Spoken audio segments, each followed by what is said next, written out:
कोटा लोकसभा अध्यक्ष ओम बिरला ने रविवार को श्रीनाथपुरम में सरस डेयरी से गोबरिया बावड़ी के बीच प्रस्तावित विकास पथ का शिलान्यास किया।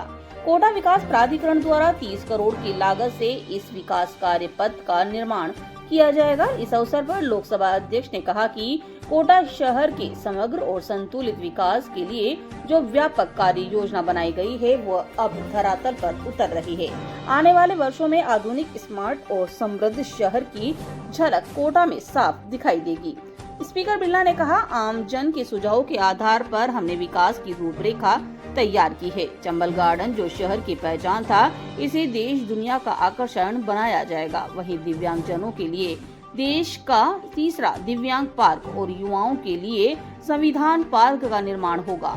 शहर की पेयजल समस्या पर स्थायी समाधान के लिए 350 करोड़ की परियोजना का जल्द कार्य प्रारंभ कर दिया जाएगा। मेडिकल कॉलेज को अत्याधुनिक सुविधाओं से विकसित किया जाएगा। रामाश्रय भवन के माध्यम से मरीजों के परिजनों को निशुल्क भोजन व ठहरने की सुविधा मिलेगी। कनेक्टिविटी बनेगी वरदान, बिरला ने कहा। रेल, रोड और एयर कनेक्टिविटी कोटा के लिए वरदान साबित होगी। कोटा शिक्षा, स्वास्थ्य, खेल, पर्यटन के मामले में अग्रणी रहा है। जल जंगल सफारी के लिए पर्यटक यहां आएंगे। जेके पेविलियन को अंतर्राष्ट्रीय क्रिकेट स्टेडियम के तौर पर विकसित किया जा रहा है। श्रीनाथपुरम ध्यानचंद स्टेडियम सहित सभी स्टेडियम आधुनिक बनेंगे। वहीं केंद्र सरकार के सहयोग से IIIT को भी देश के श्रेष्ठ संस्थानों में शामिल करने की दिशा में कार्य हो रहा है। हर गरीब को आवास उपलब्ध कराने के लिए 10,000 मकानों का लक्ष्य रखा गया है। कोटा में फिर लौट रही है रौनक। विधायक संदीप शर्मा ने कहा कि कोटा दक्षिण क्षेत्र में आम जन की आवश्यकताओं को ध्यान में रखते हुए हर वार्ड में स्मार्ट पार्क, गली मोहल्लों में सीसी सड़कें व खेल मैदानों का विकास किया जा रहा है। पिछली कांग्रेस सरकार के समय इस क्षेत्र के साथ पक्षपात हुआ है, लेकिन अब विकास का दौर जारी है। सारे क्षेत्र में काम चल रहा है और आने वाले समय के अंदर ये पर्यटन के रूप में, ये शिक्षा के रूप में, ये चिकित्सा के रूप में, इंडस्ट्रीज के रूप में बड़ा हब बनाया जा रहा है। और उसके साथ एग्रो इंडस्ट्रीज के रूप में भी आने वाले समय किसान अपनी आमदनी दुगनी कर सके, उसके लिए दिल्ली बॉम्बे कॉरिडोर वरदान साबित होगा और यहाँ का किसान दिल्ली बॉम्बे के अंदर अपनी उपज को बेच सकेगा। इसके साथ बहुत सारी योजनाओं पर काम चल रहा है। मुझे आशा है कि हम लक्ष्य बनाकर कि 2 साल के अंदर कोटा बूंदी के अभाव, कठिनाई, चुनौतियों को पर्यटन के होंगे।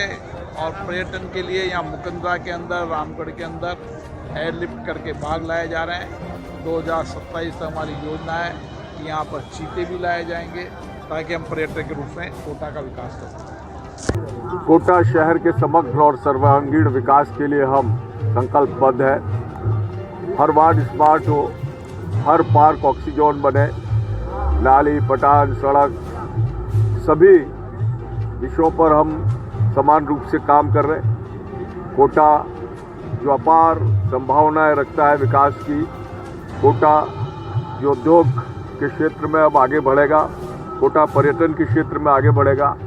अब वर्तमान में कोटा में हवाई अड्डे का काम बहुत तेज़ी के साथ चल रहा है। कोटा में मुकुंदरा हिल्स और बूंदी का रामगढ़ बीजधारी, सवाई माधोपुर का रणथंभौर अभ्यारण्य एक सर्किट के रूप में डेवलप होगा। और निश्चित रूप से 8 लेन हाईवे पर जो औद्योगिक कॉरिडोर निरंतर प्रगति होती जा रही है कोटा और बूंदी के क्षेत्र में, कोटा बूंदी अब वो क्षेत्र होगा जो राजस्थान के सबसे बढ़ते हुए शहरों में एक होगा। धार्मिक पर्यटन के नाते मथुराधीश जी का कॉरिडोर का कार्य प्रारंभ हो गया है। ये 30 करोड़ की लागत से 7 किलोमीटर का लंबा मार्ग, जिसमें नए सुंदर वृक्ष होंगे, जहाँ संविधान पार्क होगा, विकलांग पार्क होगा और इसके अतिरिक्त एक सुंदर ऐसा रोड होगा जहाँ लोग घूमने के लिए आया करेंगे। और निश्चित रूप से कोटा में आज वैदिक पार्क, चंबल गार्डन 80 करोड़ और बितरा कुंड मिलाकर 80 करोड़ रुपए के काम, सभी रोडों के काम लगभग 600 करोड़ रुपए की लागत से जो प्रक्रियाधीन है, चल रहे हैं।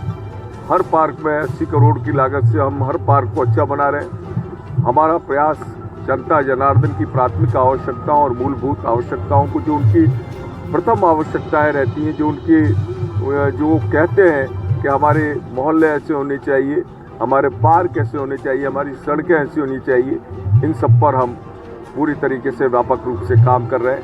कोटा शहर में शीघ्र ही पानी की पाइपलाइन बिछेंगी अमृत 2 योजना के अंतर्गत, और लगभग 220 करोड़ रुपए से पानी की जो स्थिति है उसको सुदृढ़ किया जाएगा। 24 घंटे पानी आए, तीसरी मंजिल तक पानी पहुँचे, ये प्रयास पानी के क्षेत्र में भी होगा। और समग्र और सर्वांगीण विकास के प्रति माननीय लोकसभा अध्यक्ष ओम बिरला जी का नजरिया है कि लोगों की प्रत्येक समस्याएं, छोटी से छोटी गली मोहल्ले की समस्याओं को भी हम अच्छी तरीके से, सारी रोडें साफ सुथरी हों, सारे पार्क सुंदर हों, इन सारे और कार्यों के ऊपर हम व्यापक रूप से कार्य करें।